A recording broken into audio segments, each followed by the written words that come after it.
Walk and Talk group aims to fight loneliness among men, from NBC News. Let's check it out. This morning, we are taking a closer look at a growing crisis in America: loneliness and social isolation. For many, it's getting harder and harder to make connections, especially for men. That can harm more than their mental health. It impacts their physical health, too. I recently spent some time with one group that's trying to make connecting easier, literally, one step at a time. I feel like all of the best people I've met in my adult life have been here in New York. The name of this group strolling through Central Park is quite fitting: Walking, Talking Men.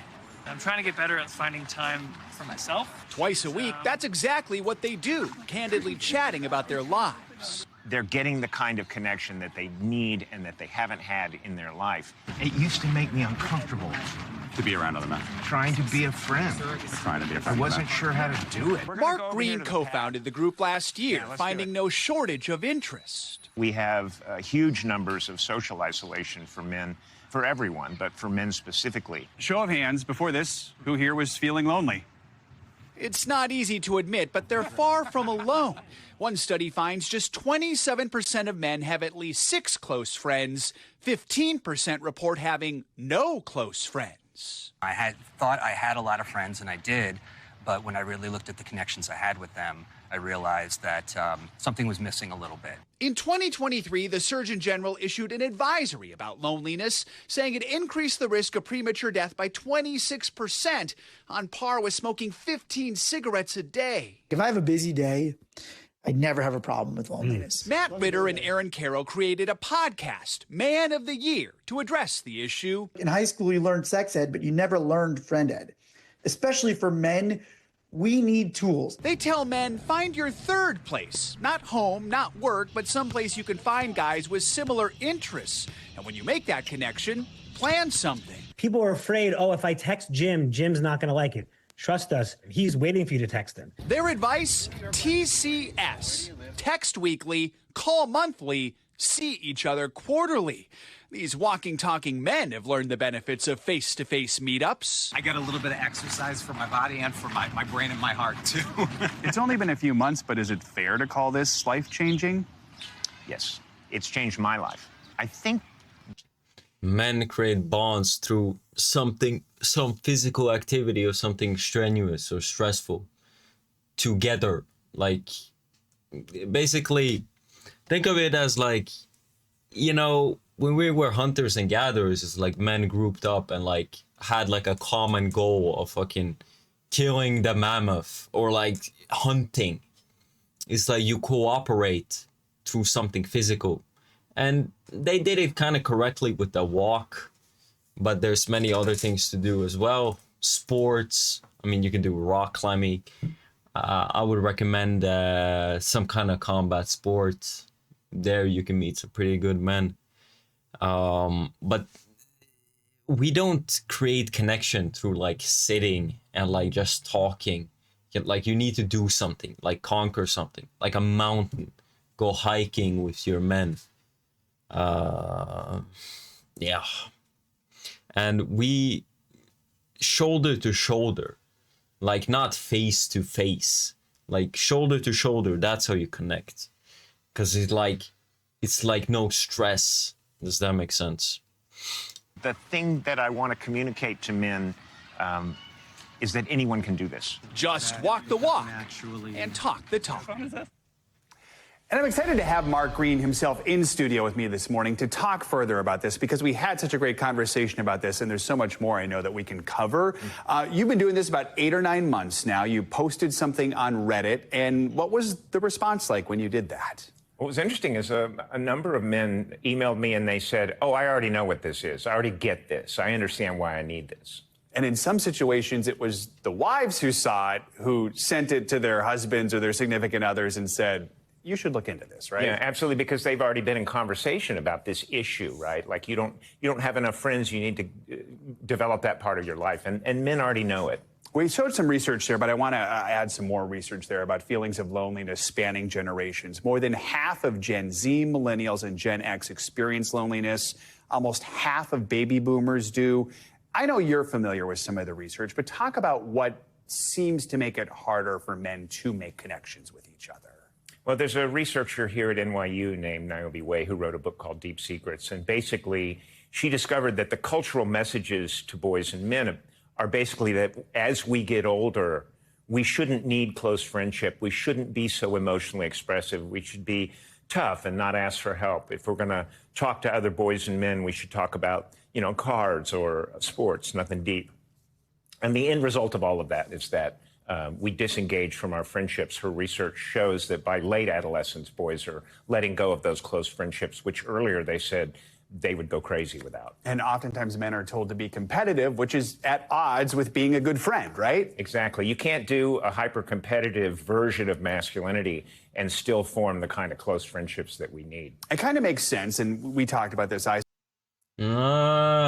think competition within friend groups or men is it's marvelous. It's beautiful. Imagine having a man, your brother, your friend, right?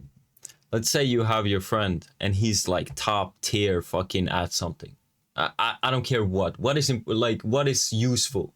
Maybe finance, or maybe a good fighter, or good at something, right?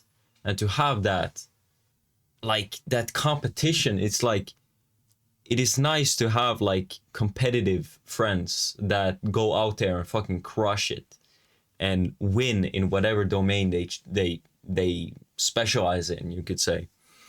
And if they are your friend, your brother, you can ask them for advice. You can ask them for help. If you have a good fighter friend, like you can get coaching, you can get help, right? You can spar with your friend, or if you have some kind of, if your friend is in real estate, like you can ask questions about that if you don't know about it. It's wonderful. Yeah, and the thing is, it's not like competition within friend groups. Like, it can be good. It's like, it's not that the strongest man wins and crushes everyone. No, the strongest man helps the weakest man. That's kind of a good friendships work, groups work, is the weakest man gets help from the group. So it's like everybody raising each other up. Like, we're not fucking women. Like, people, like, some dudes act like women and they forget, like, you're a fucking dude. We're supposed to help each other out and make each other better, stronger, faster, smarter, whatever the fuck. Like, we're not women. We're not tearing each other down to climb up. No, I at least fucking reach my fucking hand down and try to bring you fucking up if you're down. But yeah, but where do you find good brothers? Yeah, that's like, people struggle with it. They think they get friends through school, through work, your co-workers. That's all bullshit. You're basically forced to be together. Yeah, the best way to build bonds is through physical activity. That is my advice. Physical activity with other men. That's how you build bonds. Not just talking and talking and talking. That builds fuck all. Sort of experiences a couple of years ago. You hit middle age, and sort of your friendships from your younger years, you're just not as close with them, whether it's because you're in your relationships or you have kids. And as you get older, it's harder to make new friends. But younger people, we're seeing this too. There was a recent Gallup poll that showed 25% of men ages 15 to 34 said they felt lonely a lot, compared with only 18% of women in the same age group. You're hearing from younger men, right? We are. And the interesting thing about our walks is that they really break a lot of rules of what's normal for us. And one of the things that's happening is I'm in conversation on these walks with men who are in their late 20s, their mid 30s, and we don't often get to speak across generations in that way. But for me, what I'm finding out is that men, no matter what their age is, are still finding benefits in being able to share what's going on for them. You don't talk about politics. That's one important rule. Talk about why that is.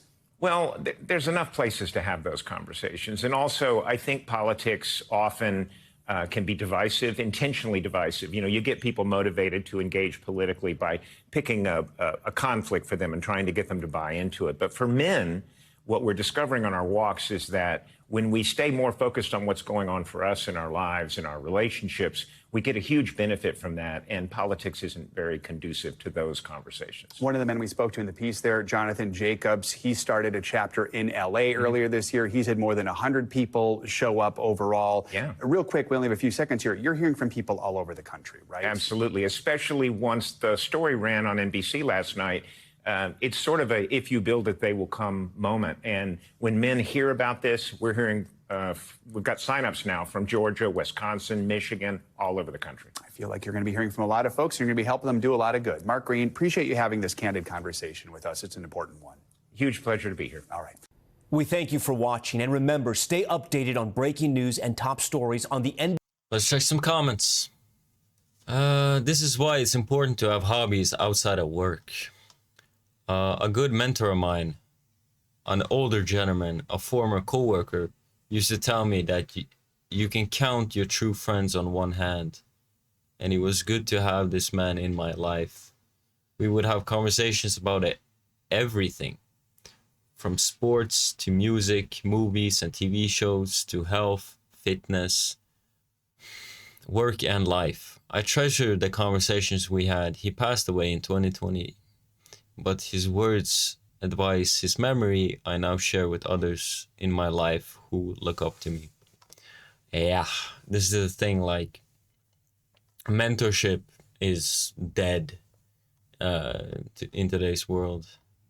Yeah, I mean, there's like different reasons, more reasons, different reasons. It's, sometimes you meet people and they're like absolute NPCs. You can't really have like any kind of like real conversation with them. Usually they're cowards or weak. Yeah, and it's like you can meet people, but they have some kind of like issue. Like they don't, like you could see it in their mannerisms, their eyes, the way they speak, the way they act with others, with their friends. And all their friends are just drinking buddies. They just go party every once in a while. Like, these people are not your brothers. But yeah, that's kind of like everybody seems to, the people who have friends, I guess, I see like it's all so surface level. It's so surface level. And yeah, it's to have like a good bond with brothers. It's seen, people view it as like some people see it as something gay. Like you can't give your brother a hug. Like that shit is absolute like that shit, that's some kind of like clown shit. Like you kind of like outed yourself as a loser who doesn't have close friends if you think that shit. Like, holy fuck. But it's like, I don't fucking know. Like, this shit has been cooking up for a long time. You can look at like old TV shows. You know, TV shows like, I don't know, Friends, for example. All the men are weak. They behave like women. And they talk and talk and talk like women.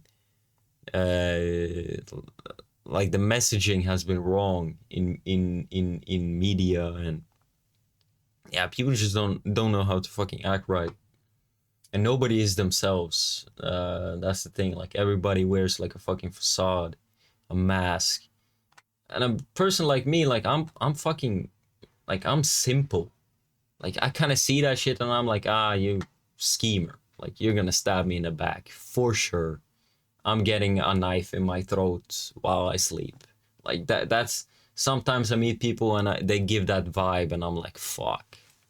I don't want no traitor to be my friend. Like, what the fuck?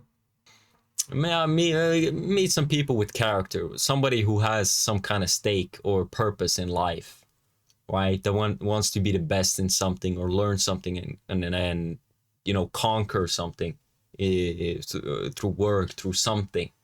Through hobby, somebody who has genuine passion, and it's not one of these like, negative nihilists with nothing fucking going on. Find someone with a little fucking character.